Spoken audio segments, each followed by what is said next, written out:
Hello future officers. सो आज हम करने वाले हैं नेशनल का पार्ट 4 सितंबर का।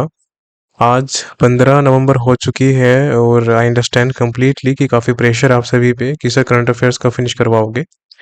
तो अभी करंट अफेयर्स पे ध्यान दिया जाएगा जल्द से जल्द और कोशिश की जाएगी कि हम 25th तक पूरा फिनिश करवाए आपको। अब फिनिश करना हेक्टिक है नो डाउट, लेकिन करना पड़ेगा क्योंकि नंबर की बात है। तो IBPS PO में मार्क्स फेच करने हैं। अभी देखिए जुलाई और अगस्त, मैं उम्मीद करता हूँ आप सभी ने कर लिया होगा जितना हमने करवाया था। तो उसका रिवीजन करना मल्टीपल टाइम्स। और सितंबर अभी ये कर लेना। और सितंबर नेशनल में अक्टूबर का पार्ट फर्स्ट वीक भी है, मतलब फर्स्ट वीक तक की न्यूज़ है ना पूरी नेशनल की। एंड देन अक्टूबर के साथ नवंबर भी ऐड होगी अभी। तो बस आप सब रिवीजन करते रहना, ज़्यादा भी भागना मत आगे, वरना पीछे का रिवीजन दिक्कत में आ जाएगा। और किसी भी लेक्चर के नोट्स नहीं बनाने आपको, नोट्स आपको टेलीग्राम ग्रुप और चैनल पे मिल जाएंगे, या आपको कमेंट सेक्शन में पिन कर दिया जाएगा, वहाँ से आप चेक कर लेना।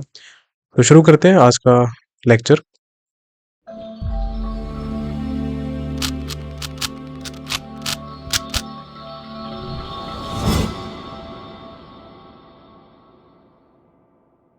अब देखिए यहाँ पर फर्स्ट न्यूज़ है, कॉमर्स एंड इंडस्ट्री मिनिस्टर, जो कॉमर्स एंड इंडस्ट्री मिनिस्ट्री है हमारी, वो चेयर रहे हैं, यानी कि उन्होंने एज अ चेयरपर्सन लीड किया है इसको, तीसरी board of trade meeting. So trade meeting थी जो कि तीसरी थी, उनको चेयर किया है। अब न्यूज़ देख लेते हैं ये इंपॉर्टेंट क्यों है। सो ministry of commerce and industry, याद रखिए, chaired third meeting of the board of trade. तो आपको बोर्ड ऑफ ट्रेड याद रखना है। अब देखो कॉमर्स जो है और जो ये है ट्रेड, ये लिंक कर रहा है आपस में, इसको ऐसे याद रख लेना। ये इकोनॉमिक ग्रोथ को बूस्ट करेगा पार्टनरशिप के चलते, और इसमें स्टेट गवर्नमेंट्स भी पार्टिसिपेट करेंगे। इसी के दौरान जब ये मीटिंग हो रही थी, तो दो नए इनिशिएटिव लॉन्च किए गए हैं। अब ये इंपॉर्टेंट है। तो जन सुनवाई, सुनवाई मतलब क्या होता है इंग्लिश में, हियरिंग। अब ये जो पोर्टल है, ये क्या करेगा, ये एक प्लेटफॉर्म है जो कि डिपार्टमेंट ऑफ कॉमर्स का है, जो कि under ministry of commerce and industry है। अब देखो डिपार्टमेंट ऑफ कॉमर्स किसके अंदर आएगा, ministry of commerce and industry के अंतर्गत आएगा। ठीक है, तो ये क्या करेगा, ये जो पोर्टल है, ये कम्युनिकेशन जो होगा स्टेक होल्डर अथॉरिटीज के मध्य, उसको आसान बनाएगा और एक डायरेक्ट चैनल प्रोवाइड करेगा जिसमें वो अपने इश्यूज को डिस्कस कर सकते हैं कोई भी ट्रेड या इंडस्ट्री के चलते। ठीक है, इतना आपको समझ आ गया होगा। तो नाम याद रखना, जन सुनवाई पोर्टल जो कि मिनिस्ट्री ऑफ कॉमर्स इंडस्ट्री का है। और तीसरी बोर्ड ऑफ ट्रेड मीटिंग थी, कौन सी, तीसरी, थर्ड। अब आते हैं अगली स्लाइड पे। अब इसी के दौरान एक एंटरप्राइज रिसोर्स प्लानिंग पोर्टल, एक तो था जन सुनवाई पोर्टल, एक है ERP पोर्टल। ERP यानी कि एंटरप्राइज रिसोर्स प्लानिंग। ये क्या करेगा, ये जो पोर्टल है, ये स्ट्रीमलाइन करेगा, यानी कि सबको एक जगह लेके आएगा। ऑल ऑनलाइन सर्विसेज ऑफर्ड, जितनी भी services export credit guarantee corporation of India के अंतर्गत आती है, उन सबको एक जगह लेके आएगा। जैसे कि क्लेम लेना हो, रीएम्बर्समेंट करवाना हो किसी चीज़ का, या कंप्लेंट वगैरह का हो, तो ये सबको वो एक जगह लेके आएगा ताकि सारा प्रोसेस ये फास्ट किया जा सके, और जो इंटरेक्शन है वो एफिशिएंट यानी कि इम्पैक्टफुल बनाया जा सके बैंक और एक्सपोर्टर्स के बीच में। समझ आया? तो ये बैंक्स और एक्सपोर्टर्स का है मेनली। और ये जो पोर्टल है ये इनेबल करेगा MSME सेक्टर्स को, इसलिए avail 90% insurance cover credit up to 80 crore. अब ये एग्जाम में आ सकता है, तो ये याद रखिएगा। जो MSMEs होगी वो इस पोर्टल के चलते, अगर उन्होंने इंश्योरेंस करवा रखा है एज एन एक्सपोर्टर, तो वो 80 करोड़ तक का, कितने का, 80 करोड़ तक का 90% क्लेम इस पोर्टल से क्लेम कर सकते हैं इंश्योरेंस। अब आते हैं अगले न्यूज़ पे। तो इस न्यूज़ में national Institute of Fashion technology, काफ़ी न्यूज़ में रहता है ये बार बार, और इसने कोलैबोरेशन किया है KVIC क्या है, खादी विलेज, ऐसे याद रखना है इसको। तो खादी विलेज है, इसके साथ NIFT ने कोलैबोरेशन किया है। और ये जो खादी विलेज है, ये मिनिस्ट्री ऑफ MSME के अंतर्गत आता है। अब ये जो कोलैबोरेशन है ये करेगा क्या, ये जो पार्टनरशिप ये करेंगे, ये अपनी रीच को इंक्रीज करेंगे और अपनी मार्केट को इंक्रीज करेंगे। कौन सी मार्केट? ब्रांड खादी, जो कि खादी विलेज की है। ठीक है, तो नेशनल लेवल पे यानी कि डोमेस्टिकली और इंटरनेशनल लेवल पे दोनों को तक इसकी रीच पहुंचाई जाएगी और इसको मार्केट किया जाएगा। खादी विलेज जो है वो इसके लिए 25 करोड़ रुपए इन्वेस्ट करेगा 3 साल के लिए इस पार्टनरशिप के चलते। उसके बाद जो NIFT है, national Institute of Fashion technology, ये हेल्प करेगा खादी इंस्टीट्यूशंस की किस चीज़ में? ट्रेनिंग में, डिजाइनिंग में of khadi garments and developing new high quality khadi products. तो National Institute of Fashion Technology ने जिम्मा लिया है कि भाई हम आपकी मार्केटिंग करवाएंगे, हम आपकी रीच करवाएंगे, और जैसा हम कहेंगे बस वैसा करते रहिए, तभी आपका भला हो पाएगा। तो अब यहाँ पर अगली न्यूज़ है यूलिप हैकाथन। अब ये यूलिप हैकाथन एग्जाम में आ सकते हैं, है क्या? चेक कर लेते हैं। तो ये हैकाथन है, सेकंड हैकाथन है, एंड इसका जो है इनोवेटिंग लॉजिस्टिक्स इन इंडिया, ये याद रखिएगा। ULIP hackathon, innovating logistics in India, तो लॉजिस्टिक्स के बारे में ये हैकाथन। अब देखते हैं इसमें न्यूज़ में क्या है। यहाँ पर देख लीजिए कौन कौन शामिल है। तो DP IIT है, NICDC है, अटल इनोवेशन मिशन वगैरह भी होगा, NLDS ये सब भी है। देखते हैं क्या है।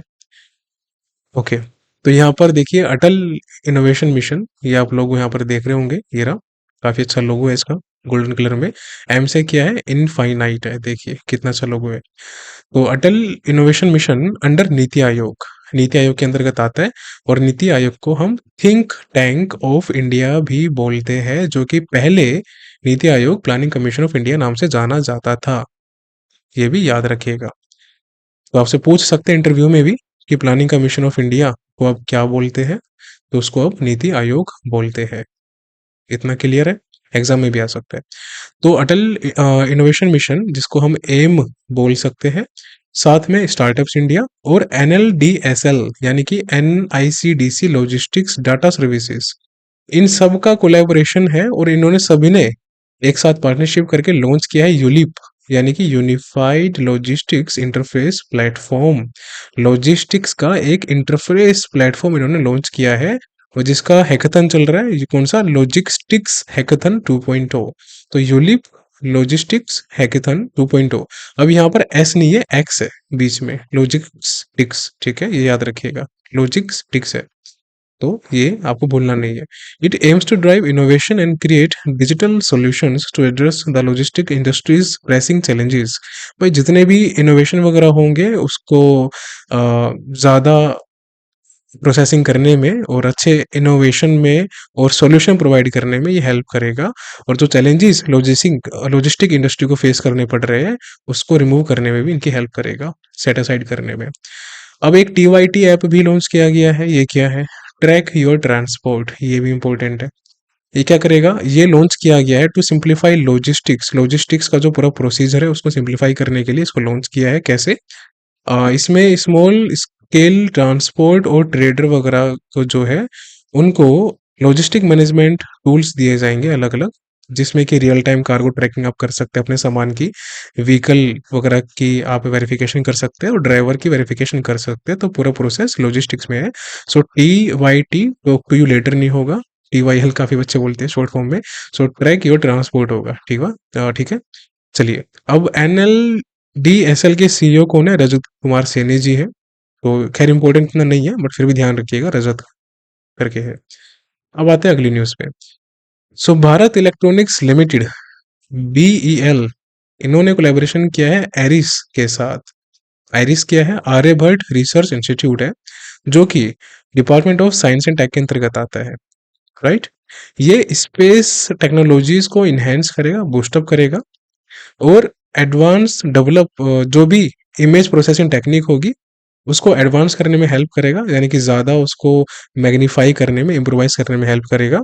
और साथ में जितने भी स्पेस ऑब्जेक्ट्स वगैरह होते हैं उनको मॉनिटर भी करेगा, और जो भी ऑब्जेक्ट्स अर्थ के आसपास आते हैं, घूमते हैं, सैटेलाइट्स वगैरह, उनको भी पूरा ट्रैक करेगा, और जो भी सेफ्टी वगैरह होगी सैटेलाइट्स की उस पे इंश्योर करेगा।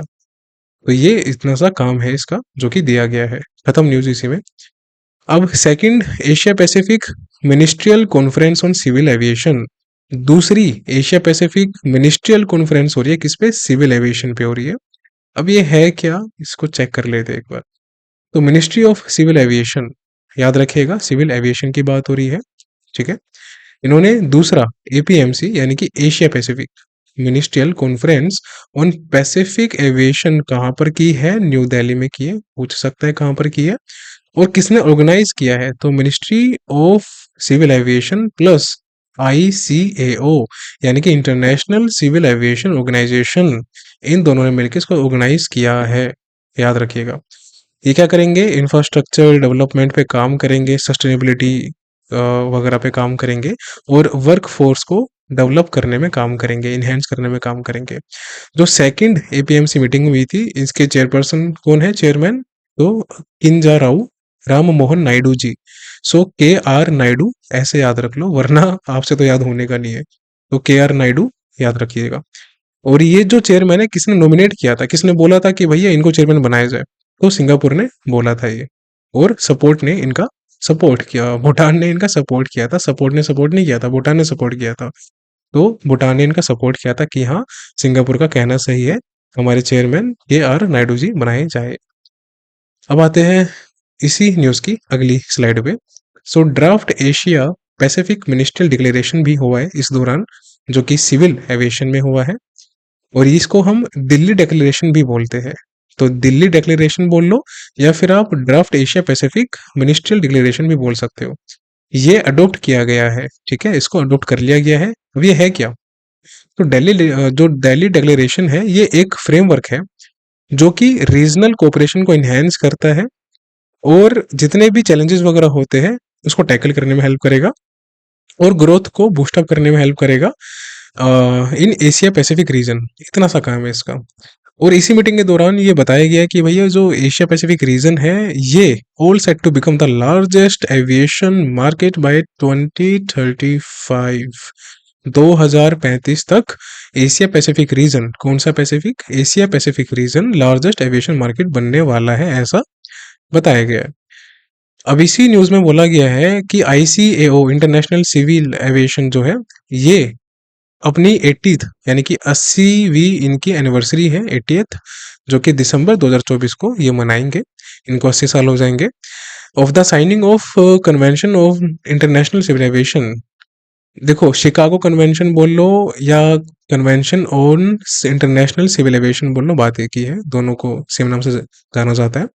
और इसी के अंतर्गत आईसीएओ को स्टैब्लिश किया गया था। किसके अंतर्गत, शिकागो कन्वेंशन या फिर convention on international civil aviation. तो ये इतना इंपॉर्टेंट है नहीं, बस ध्यान रखो, एग्जाम के लिए इतना इंपॉर्टेंट नहीं है। हाँ, लेकिन शिकागो कन्वेंशन क्या होता है ये आपको पता होना चाहिए, convention on international civil aviation. India has incorporated modern technology. India ने मॉडर्न टेक्नोलॉजी का यूज किया है, एडअप किया है अपनी कंट्री में, विच इज डिजी यात्रा, आप सभी को पता होगा। और ये एक बायोमेट्रिक बेस्ड डिजिटल टूल है सीमलेस ट्रेवल के लिए, राइट। और इसमें जो रेगुलेटरी एडवांसमेंट है वो किसके लिए है, vertical take off and landing aircraft के लिए है। वी टोल, वी टोल याद रखेगा, फुल फॉर्म पूछ सकता है इसके एग्जाम में।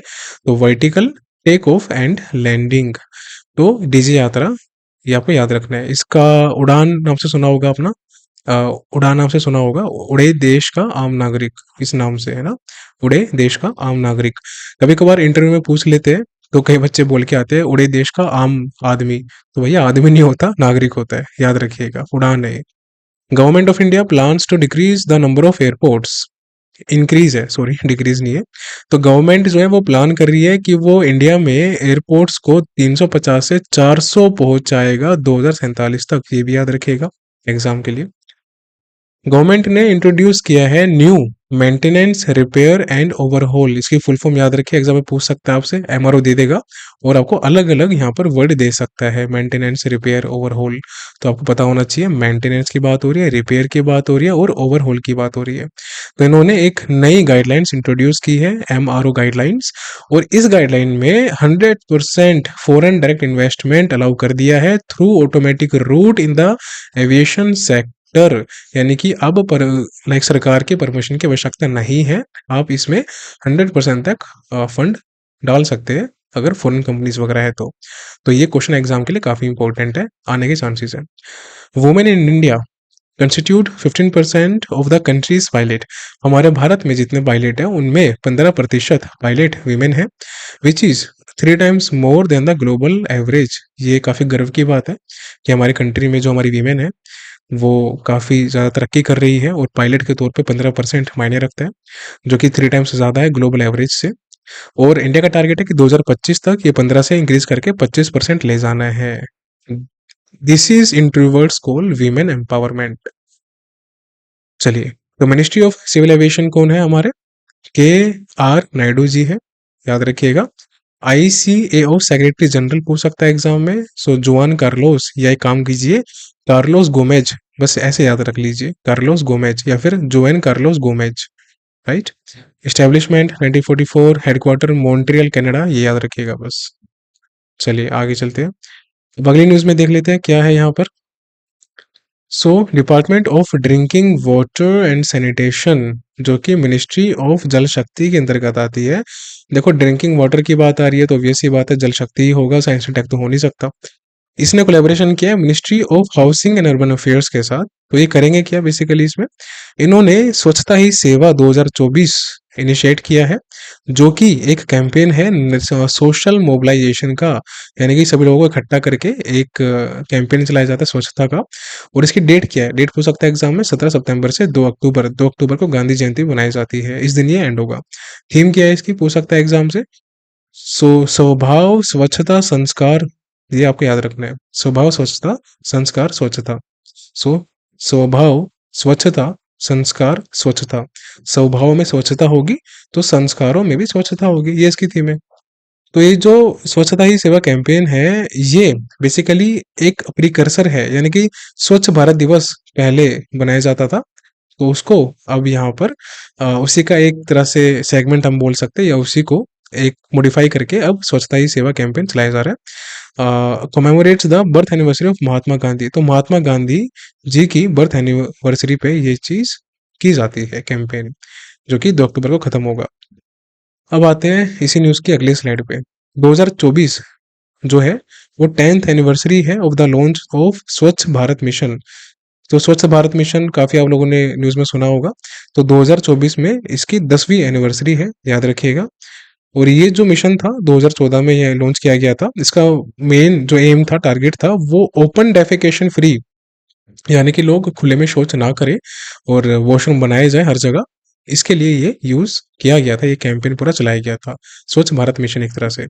तो स्वच्छता ही सेवा 2024 का जो ऑब्जेक्टिव है वो ये है कि जो सिटीजन है उनका पार्टिसिपेशन रहे मेगा क्लीनलीनेस ड्राइव्स में, यानी कि साफ सफाई में उनका पूरा पार्टिसिपेशन रहे। और जितना भी डर्ट गार्बेज वगैरह स्पोर्ट है, जिसको हम ब्लैक स्पोर्ट भी बोलते हैं, ब्लैक स्पोर्ट एग्जाम में पूछ सकते हैं क्या होते हैं, तो गार्बेज स्पोर्ट्स जो होते हैं वो, और सैनिटेशन वर्कर को रिकॉग्नाइज किया जाए कि उनका कंट्रीब्यूशन काफी रहता है सोसाइटी में। तो डिफिकल्ट गार्बेज स्पोर्ट्स को ब्लैक स्पोर्ट्स भी बोलते हैं, भूलना मत। चलिए अब इसी न्यूज का अगला पॉइंट। अब इस कैंपेन के दौरान 3 की पिलर्स भी बताए गए हैं, कौन कौन से। एक है स्वच्छता की भागीदारी, भाई लोगों को पार्टिसिपेशन करना पड़ेगा ना, तभी तो होगा काम। तो देखो भागीदारी नाम से यहाँ पर हो रहा है। दूसरा संपूर्ण स्वच्छता, यानी कि पूरी तरीके से साफ सफाई करनी है, तो मेगा क्लीनलीनेस ड्राइव है पूरी। फिर है सफाई मित्र सुरक्षा शिविर, अलग अलग लोगों को जागरूक करने के लिए यहाँ पर कैंप भी लगाए जाएंगे हेल्थ वगैरह के लिए, तो हेल्थ एंड सेफ्टी कैंप भी यहाँ पर लगाए जाएंगे फॉर सैनिटेशन वर्कर। सिंपल सा है, आराम से याद हो गया होगा आपको, ये देख लेना इमेज में याद हो जाएगा। अब आते हैं अगली न्यूज पे। तो सेंटर ने नोटिफाई किया है, यानी कि जो हमारी गवर्नमेंट है उन्होंने बोला है कि भाई जो नाब फिड है, नाब फिड किया है, एग्जाम में पूछ सकता है, फुल फॉर्म इंटरव्यू में भी पूछ सकता है, तो national bank for financing infrastructure and development, इसको अब as a public financial institution कहा जाएगा। देख लेते हैं न्यूज क्या है। तो मिनिस्ट्री ऑफ कॉर्पोरेट अफेयर्स ने और आरबीआई ने, ये इंपॉर्टेंट न्यूज है, एग्जाम में पूछ सकता है, तो इन दोनों का कोलैबोरेशन है। इन्होंने बोला कि जो नाबाफिड है हमारा, जो कि ऑल इंडिया फाइनेंशियल इंस्टीट्यूशन है, आपको मालूम होगा टोटल 5 है इंडिया में, जिसमें से एक नाबाफिड भी है। तो नाफिड यानी कि national bank for financing infrastructure and development, यानी कि फाइनेंसिंग करता है ये नेशनल बैंक इंफ्रास्ट्रक्चर और डेवलपमेंट के लिए। ये अब as a public financial institution बतौर बोला जाएगा under section 2 of companies act 2013। ये कंपनीज एक्ट भी पूछ सकता है कौन सा वाला है, तो 2013 ध्यान रखना। नाबाफिड को 2021 में स्टैब्लिश किया गया था as a development finance institution, यानी कि डेवलपमेंट में जो फाइनेंस प्रोवाइड करेगा एज अ बतौर इंस्टीट्यूशन। और ये under national bank for financing infrastructure and development act 2021 के तौर पे स्टैब्लिश किया गया था। तो ये इसका एक्ट है, एक्ट 2021 नाबाफिड का, हो सकता है एग्जाम में। कंपनी एक्ट कोड और जो कंपनी एक्ट है वो कौन सा है, 2023 है। ओके, तो यहाँ पर नाबाफिड जो है is regulated and supervised by as an all India financial institution by RBI. अब पूछ सकता है आपसे एग्जाम में, इंटरव्यू में, कि नाबाफिड को रेगुलेट और सुपरवाइज कौन करता है, तो वो आरबीआई करता है। भूलना मत, सेबी नाबार्ड लगा के मत आ जाना। अब आते हैं आगे। It will help NaBFID to finance large scale infrastructure projects. वो तो यानी कि लार्ज स्केल पे जो प्रोजेक्ट्स होंगे इंफ्रास्ट्रक्चर के, अब नाबाफिड उसमें फंड प्रोवाइड कर सकते हैं, फाइनेंस कर सकते हैं। और ऐसा एक्सपेक्ट किया जा रहा है कि NaBFID expects its total sanctioned loan book to reach 2 lakh crore, यानी कि $24 billion, and disbursements are projected to be around 1 lakh crore by March 2025। यानी कि जो टोटल सैंक्शन लोन होंगे नाफिड में वो 2 लाख करोड़ तक होंगे, जो कि $24 बिलियन है। और जिसमें से लगभग 1 लाख करोड़ यानी कि $12 बिलियन मार्च 2025 तक सैंक्शन यानी कि दे दिए जाएंगे लोन वगैरह। पब्लिक फाइनेंशियल इंस्टीट्यूशन जो होते हैं वो एक क्रूशियल पार्ट होते हैं, जो कि इंडस्ट्रियल ग्रोथ में काफ़ी हेल्पफुल रहते हैं, सपोर्ट करते हैं, इंफ्रास्ट्रक्चर में हेल्प करते हैं, फाइनेंसिंग में, डेवलपमेंट में हेल्प करते हैं। और ये कंपनीज एक्ट के उसमें डिफाइन होते हैं 2013। और पब्लिक फाइनेंशियल इंस्टीट्यूशंस जो है उसमें कौन कौन से आते हैं, इसके अलावा एक एलआईसी आता है, दूसरा यूनिट ट्रस्ट ऑफ इंडिया आता है, और चौथा industrial finance corporation of India आता है।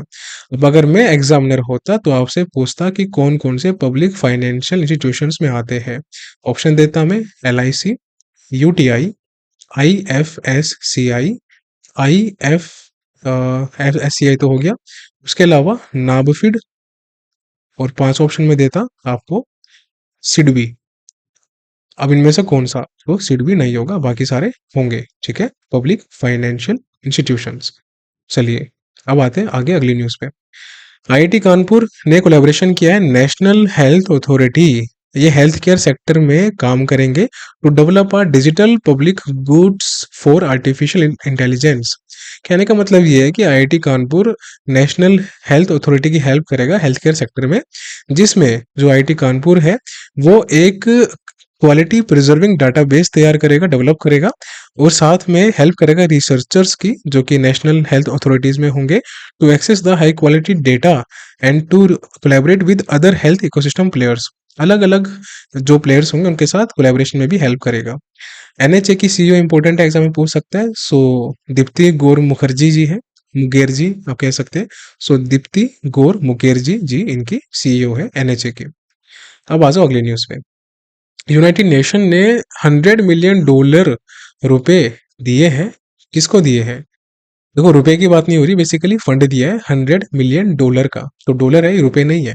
तो $100 मिलियन एक अमाउंट दिया है for humanitarian emergencies in 10 countries. ये पूछ सकता है आपसे कि कितना अमाउंट दिया है या कितनी कंट्रियों में दिया है। अब देखते हैं न्यूज के इन डिटेल। तो यूनाइटेड नेशन ने रिलीज किया है $100 मिलियन फ्रॉम, कहाँ से? सेंट्रल इमरजेंसी रिस्पॉन्स फंड से। यहाँ से दिए $100 million to tackle critical understanding in humanitarian emergencies across 10 countries in Africa continent, America continent, Asia continent और मिडल ईस्ट कॉन्टिनेंट। इन सभी कॉन्टिनेंट्स में मिला के 10 कंट्रीज को इतना अमाउंट दिया गया है। तो Africa, America, Asia, middle east याद रखिएगा, पूछ सकता है एग्जाम में कि कौन सा कॉन्टिनेंट है या कौन सा नहीं है। It is the second allocation, ये दूसरी बार पैसा दिया गया है फॉर 2024 इमरजेंसीज। और ऑलरेडी एक बार फैब 2024 में 7 कंट्रियों को $100 मिलियन दे दिया गया है। अभी तक टोटल 17 कंट्रीज को मिला के $200 मिलियन रुपए सैंक्शन कर दिए गए हैं टोटल, फैब से लेकर अभी सितंबर तक। या अक्टूबर तक, ठीक है। चलिए आगे। जो ये फंड है बेसिकली जहाँ से पैसा दिया गया है, CERF funding is an emergency cash injection of last resort. भाई इमरजेंसी सिचुएशन में जब कैश की नीड होती है तब इस फंड की हेल्प ली जाती है, to provide life saving assistance, यानी कि हेल्प की जाए लोगों की उस एक थ्रेट में। It helps people affected by crisis, कोई भी क्राइसिस आ गया हो या फिर क्लाइमेट रिलेटेड क्राइसिस आ गया हो सडनली, उन सबको टैकल करने में हेल्प करता है क्योंकि पैसे की आवश्यकता होती है। अभी जो कंबाइंड है बताया था मैंने, $200 मिलियन हो चुका है 2024 के लिए for humanitarian crisis is the lowest, लेकिन ये अभी अभी भी लोवेस्ट है लास्ट 3 सालों में, ये भी याद रखिएगा, पूछ सकता है एग्जाम में। तो ये जो $200 मिलियन था यानी कि पिछले 3 सालों में इससे ज्यादा अमाउंट दिया गया है, तो अभी भी $200 मिलियन लास्ट 3 सालों में कम अमाउंट है कंपैरिजन में। CERF के चीफ कौन है? माइकल जेनसेन जी है, और स्टैब्लिशमेंट 2005 में हुई है। अब आ जाओ अगली न्यूज पे। अजीत डोभाल जी काफी डेडली इंसान है। Science founding documents for Colombo security conclave, हो सकता है एग्जाम से कि कोलंबो सिक्योरिटी कॉन्क्लेव के लिए कौन गए थे, किन्होंने डॉक्यूमेंट साइन किया था। तो देखिए यहाँ पर अजीत डोभाल जी, अजीत कुमार डोभाल जी, जो कि नेशनल सिक्योरिटी एडवाइजर है हमारे इंडिया के, ये कोलंबो इन्होंने विजिट किया था, कहाँ पर? श्रीलंका में, for the signing of the founding documents of the Colombo security conclave, Colombo security conclave के लिए। अडानी ग्रुप, इसने इसी में एक बताया गया कि जो अडानी ग्रुप है उन्होंने कमिट किया है, यानी कि उन्होंने वादा किया है कि वो विंड पावर प्रोजेक्ट्स के लिए श्रीलंका में $440 मिलियन की सहायता करेंगे, ठीक है, या इन्वेस्टमेंट करेंगे। कोलंबो सिक्योरिटी कॉन्क्लेव जो है वो 2020 में स्टैब्लिश की गई थी, हो सकता है आपसे एग्जाम में, और इसको स्टैब्लिश करने में इंडिया, श्रीलंका और मालदीव इन तीनों का हाथ था, इन तीनों ने मिलकर इसको स्टैब्लिश किया था, इंडिया, श्रीलंका, मालदीव। ये भी पूछ सकता है आपसे एग्जाम में। ये क्या करता है basically conclave? It aims to address emergency emerging hybrid security challenges, जो भी सिक्योरिटी चैलेंजेस वगैरह होते हैं उनको हेल्प करने में, एड्रेस करने में, या फिर प्रिवेंट करने में हेल्प करता है ये। और बाकी टेररिज्म को काउंटर करने में या फिर प्रिवेंट करने में, और पुलिस और साइबर सिक्योरिटी को स्ट्रेंथन करने में भी हेल्प करता है। अब इसी में बताया गया है कि ये जो कोलंबो सिक्योरिटी कॉन्क्लेव था, इसमें अभी हाल फिलहाल में मॉरिशियस और बांग्लादेश को भी मेंबर बनाया गया है, तो टोटल अब 5 मेंबर हो चुके हैं, याद रखिएगा। इंडिया, श्रीलंका, मालदीव, फिर मॉरिशियस, फिर बांग्लादेश, ठीक है, भूलना मत यहाँ पर, बिल्कुल भी लिख लेना इसको। और बाकी अगर हम बात करें ऑब्जर्वर नेशन की, अगर एग्जाम में पूछ लेता है, तो सेशल्स इसमें ऑब्जर्वर नेशन है। सेशल या कुछ भी बोल लो, बस आपको नाम याद होना चाहिए। तो ये इसका ऑब्जर्वर नेशन है। और टोटल 5 पिलर्स है किसके? कोलंबो सिक्योरिटी काउंसिल के, यानी कि इन पे आधारित ये सिक्योरिटी यहाँ पर काउंसिल बनाई गई थी। एक है कि हमको मैरीटाइम सुरक्षा करनी है, टेररिज्म को काउंटर करना है, ट्रैफिकिंग वगैरह जो होते हैं ह्यूमंस की, उसको कॉम्बैट करना है, उसके खिलाफ हमको स्टैंड लेना है, साइबर सिक्योरिटी के अगेंस्ट हमको स्टैंड लेना है, और जो लोगों की सहायता दी जाती है इन एंड डिजास्टर रिलीफ में, उसमें भी हमको योगदान देना है। ये 5 पिलर थे। श्रीलंका के पीएम कौन है? दिनेश गुनावर्धना जी है। कैपिटल कौन कौन से है? 2 है, एक कोलंबो है और दूसरा श्री जयवर्धनापुरा कोट्टे, ये है। और सेक्रेटरीट जो है कोलंबो सिक्योरिटी काउंसिल का, पूछ सकता है एग्जाम में कहाँ पर है, तो वो है कोलंबो, श्रीलंका, हेडक्वार्टर एक तरह से आप कह सकते हैं। अब आ जाओ अगली न्यूज पे भैया। तो मिनिस्ट्री ऑफ होम अफेयर्स, इन्होंने अनाउंस किया है कि जो पोर्ट ब्लेयर है, जो कि अंडमान निकोबार आइलैंड में है, पोर्ट ब्लेयर, उसका नामकरण कर दिया गया है, जो कि अब श्री विजयापुरम के नाम से जाना जाएगा। ये एग्जाम में पूछ सकता है, IBPS PO वगैरह में। और साथ ही साथ एक आइलैंड था अंडमान निकोबार में, जो कि रोज आइलैंड था, उसका नामकरण करके पहले ही नेताजी सुभाष चंद्र बोस द्वीप भी रख दिया गया था, बहुत पहले ही, अभी की बात नहीं है ये, तो ये भी याद रखिएगा। और ये जो रोज आइलैंड था बेसिकली, ठीक है, यहाँ पर इसका नाम इसलिए रखा गया था क्योंकि यहाँ पर तिरंगा फहराया गया था बाय नेताजी सुभाष चंद्र बोस। एंड बस बाकी तो कुछ है नहीं खास यहाँ पर। अंडमान निकोबार आइलैंड के लेफ्टिनेंट गवर्नर कौन है, पूछ सकता है एग्जाम में, तो देवेंद्र कुमार जोशी जी है। एयरपोर्ट कौन सा है अंडमान निकोबार में, कभी जाना हो तो जा सकते हो, वीर सावरकर इंटरनेशनल एयरपोर्ट है, ये भी याद रखिएगा, भूलिएगा मत। अब चलते हैं अगली न्यूज पे। तो यहाँ पर अगली न्यूज में बोल रहा है, अभी 54th GST काउंसिल हुई थी, सितंबर अक्टूबर के आसपास। अब वो देखते हैं कि क्या हुआ था उसके अंदर। तो 54th जीएसटी यानी कि goods and services tax council हुई थी। मीटिंग होती है बेसिकली एक टैक्स पे। तो जो कि निर्मला सीतारमन जी इनको चेयर करते हैं, जो कि हमारी वित्तीय मंत्री है, फाइनेंस मिनिस्टर है। और ये कहाँ पर हुई थी, ये एग्जाम में क्वेश्चन पूछ सकता है। तो सुषमा स्वराज भवन न्यू दिल्ली में ये हुई थी।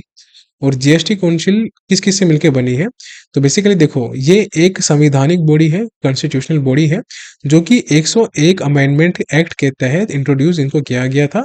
और इसका आर्टिकल 279A है, याद रखिएगा।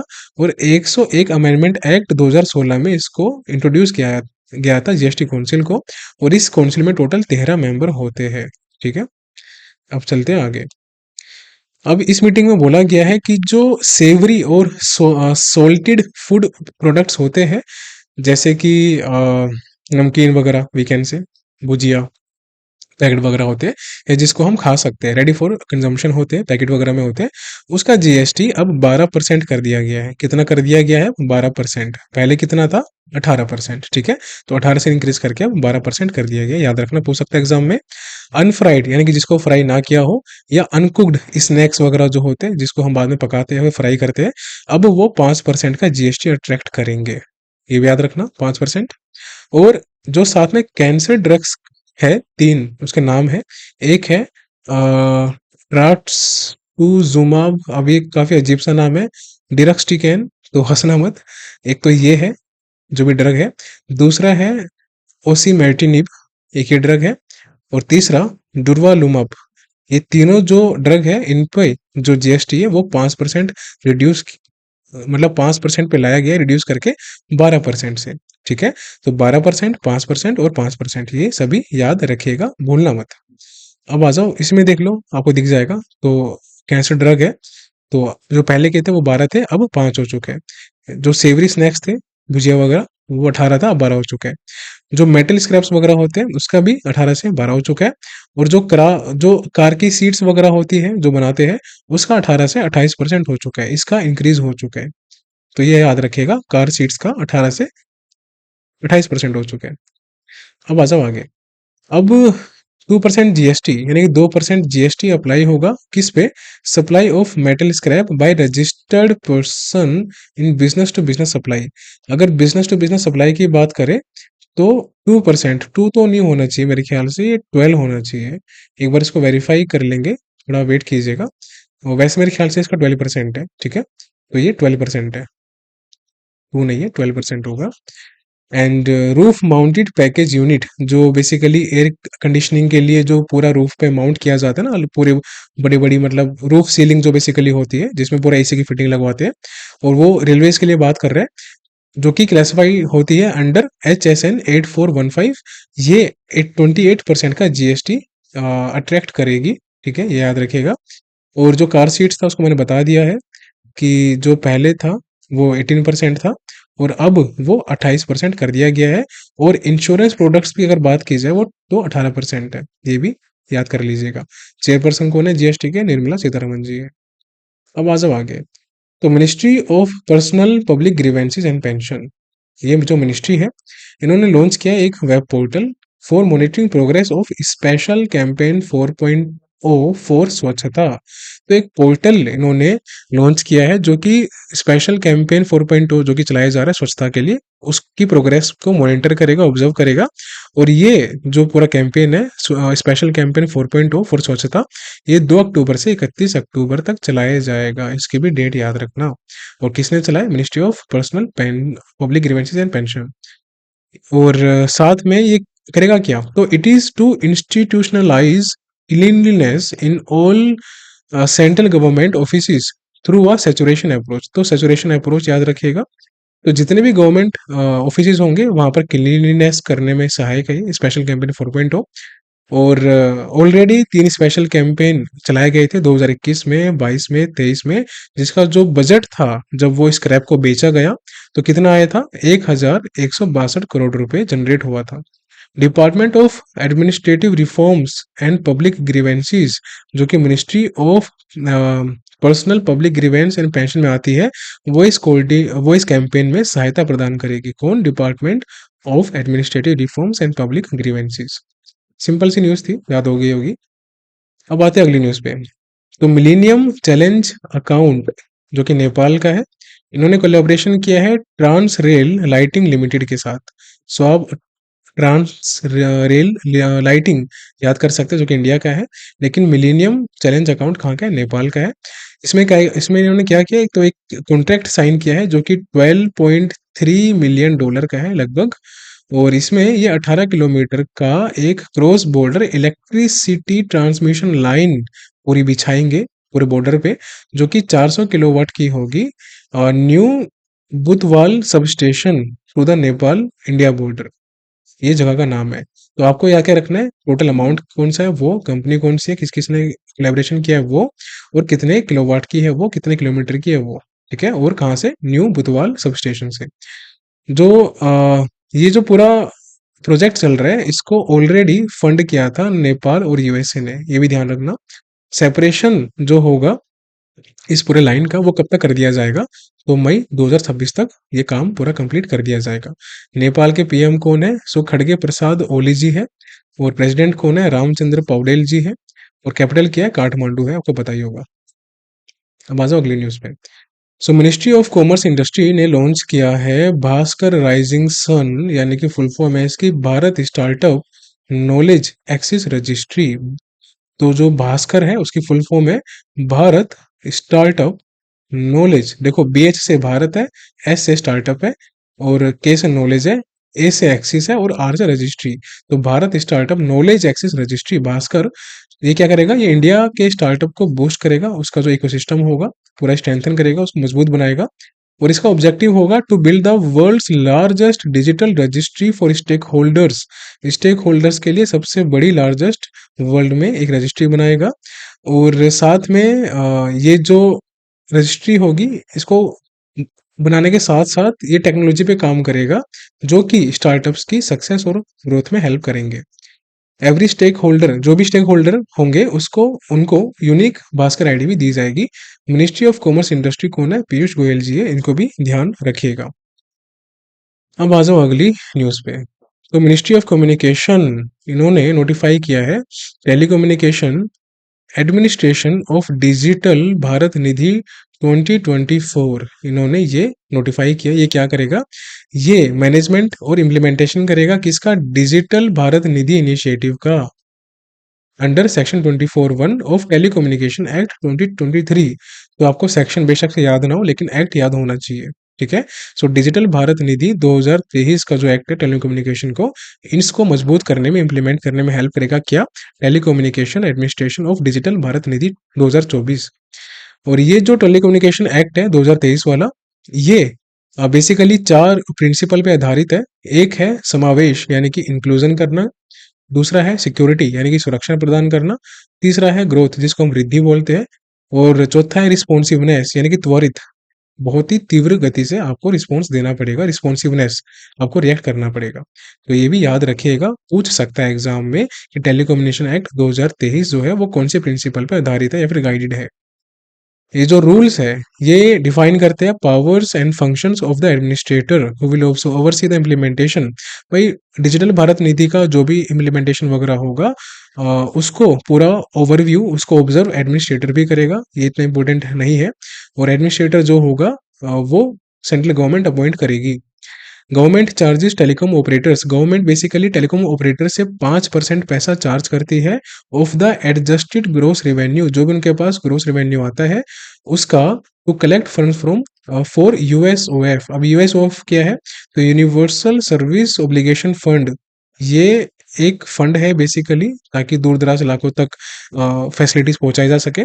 और ये किस एक्ट के अंतर्गत आता है, तो 1885 का एक्ट है उसके अंतर्गत आता है, और इसका नाम अब चेंज करके DBN डिजिटल भारत निधि कर दिया गया है। समझ आया इतना?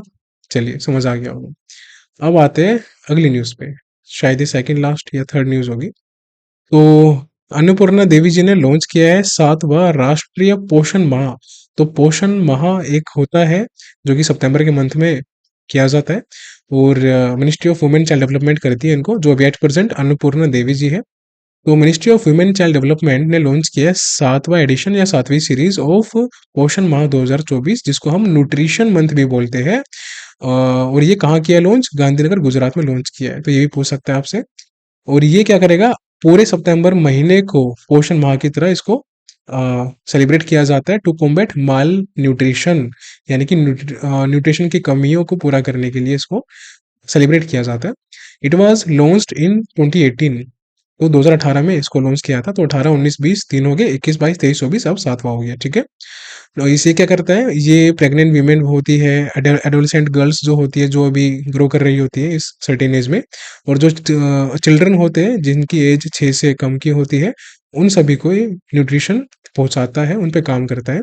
इसके जो की पिलर्स है पोषण 2.0 के, वो क्या क्या है कि एक तो आपकी गवर्नेंस अच्छी होनी चाहिए, कन्वर्जेंस आपका होना चाहिए अच्छा, कैपेसिटी बिल्डिंग, खैर ये एग्जाम में पूछेगा नहीं, इस पे ध्यान मत दो, छोड़ो इसको, ये नाम याद कर लो बस, अन्नपूर्णा देवी जी। अब आ जाओ अगली न्यूज पे। तो कैबिनेट ने अनाउंस किया कि भैया हम आपको 14,235 करोड़ रुपया देंगे फॉर फार्मर्स वेलफेयर, किसानों के हित के लिए हम 14,235 करोड़ रुपए देंगे स्कीम में। अब देखते हैं क्या है ये। तो कैबिनेट ने, जो कि जिनको चेयर करते हैं पीएम मोदी जी, हमेशा याद रखिएगा कि पीएम इनको चेयर करते हैं, यूनियन कैबिनेट को, इन्होंने अप्रूव किए कुछ स्कीम। अब ये जो कुछ स्कीम है, ये फार्मर्स की लाइफ को इम्प्रोवाइज करने के लिए, स्ट्रेंथन करने के लिए लॉन्च की गई है, और साथ ही साथ इनकी इनकम को जनरेट करने के लिए या और इंक्रीज करने के लिए की गई है। जो टोटल बजट है इन सभी स्कीम्स का, वो 14,235 करोड़ है। ये पूछ सकता है आपसे एग्जाम में, सितंबर मंथ दे देगा, पूछेगा कि सितंबर मंथ में गवर्नमेंट ने, कैबिनेट ने कुछ स्कीम्स लॉन्च की है फॉर द फार्मर्स वेलफेयर, तो कितना अमाउंट है उसका? तो 14,235 करोड़, याद रखिएगा। अभी जो स्कीम है, इसमें कुछ इंपॉर्टेंट स्कीम थी जो कि मैंने यहाँ पर मेंशन कर दी। एक है डिजिटल एग्रीकल्चरल मिशन, इसके लिए 2,817 करोड़, जो कि इसी का पार्ट है। ये जितना भी अमाउंट मैं अब यहाँ पर नीचे बताऊंगा आपको, वो सब पार्ट इसी का होगा टोटल में से। तो 2,800 करोड़ लगभग डिजिटल एग्रीकल्चर मिशन के लिए यहाँ पर दिए गए हैं।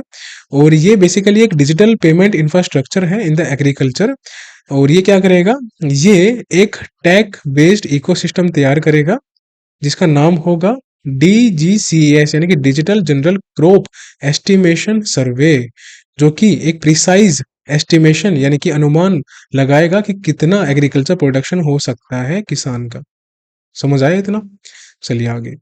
ये जो मिशन है, इसमें अलग अलग तीन कंपोनेंट भी है। इस वाले मिशन की बात कर रहे हैं हम, डिजिटल एग्रीकल्चर मिशन। इसमें तीन कंपोनेंट है। एक है एग्रीस्टैक, यानी कि रिपोजिटरी ऑफ एग्रीकल्चर डेटा, जितना भी एग्रीकल्चर डेटा रहेगा उसकी एक पूरी रिपोजिटरी या फिर रजिस्ट्री हम कह सकते हैं, वो पूरी तैयार होगी। और farmers registry and village land maps registry, और ये जितना भी लैंड रिकॉर्ड्स वगैरह होंगे और फार्मर्स होंगे गांव में, उन सब का डेटा भी यहाँ पर मेंशन होगा।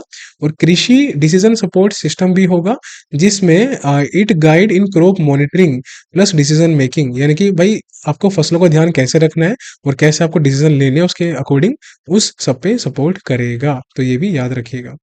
अब दूसरा यहाँ पर जो एक स्कीम लॉन्च की गई है, इसका नाम है crop science for food and nutrition security. ये क्या करेगा, इसके लिए 3,980 करोड़ रुपए अलॉट किए गए हैं, जो कि फूड सिक्योरिटी को एंश्योर करेगा। और ये न्यूट्रिशन वैल्यू जो है क्रॉप की, उसको इंक्रीज करेगा 2047 तक। और इसमें टोटल 6 पिलर है, बस इतना याद रखिएगा। और जो दूसरी स्कीम है एक इसके अलावा, वो है sustainable live stock health and production. इसके लिए 1,700 करोड़ रुपए दिए गए हैं, जो कि फार्मर की इनकम को इनहेंस करने में, लाइव स्टॉक जो होता है खाने पीने का सामान पशुओं के लिए, उससे और डेयरी फार्मिंग सेक्टर से ये फार्मर की इनकम को इनहेंस करेगा। इसमें इतना इंपॉर्टेंट कुछ है नहीं, बस थोड़ा सा अमाउंट देख लेना, वो है क्या, बस वो देख लेना, दैट्स इट, खत्म, ज्यादा मत जाना in depth. Sustainable development of horticulture, और हॉर्टिकल्चर का डेवलपमेंट भी किया जाएगा, तो इसके लिए 860 करोड़ रुपए दिए गए हैं, जिसमें कल्टीवेशन को इंक्रीज करने पे काम करेंगे। ठीक है, ये दोनों इतनी इंपॉर्टेंट नहीं है वैसे, बट अमाउंट और नाम याद रखना, क्या पता पूछ ले एग्जाम में। अब एक जो अलग से स्कीम है, वो है कृषि विज्ञान केंद्र, ये इस पे भी काम किया जाएगा। तो इसके लिए 1,200 करोड़ रुपए का बजट अलोकेट किया गया है फॉर कृषि विज्ञान केंद्र के लिए, जो कि फार्मर्स की हेल्प करेंगे to access the latest agriculture techniques और इनोवेशन, कि भाई एग्रीकल्चर में क्या क्या नए नए टेक्निक और इनोवेशन किए जा रहे हैं, वो सब यहाँ पर वो देख सकते हैं और सीख सकते हैं। कहाँ पर? किसान विज्ञान केंद्राज में, कृषि विज्ञान केंद्राज में, जिसके लिए 1,200 करोड़ रुपए एलोकेट किए गए हैं। अब यूनियन कैबिनेट ने अप्रूव किया है साथ ही साथ में KSPL यानी कि केएनएस सेमीकन प्राइवेट लिमिटेड को, जो कि एक सेमीकंडक्टर यूनिट है with a capacity to produce 60 lakh chip per day. तो ये एग्जाम में पूछ सकता है, इंपॉर्टेंट है।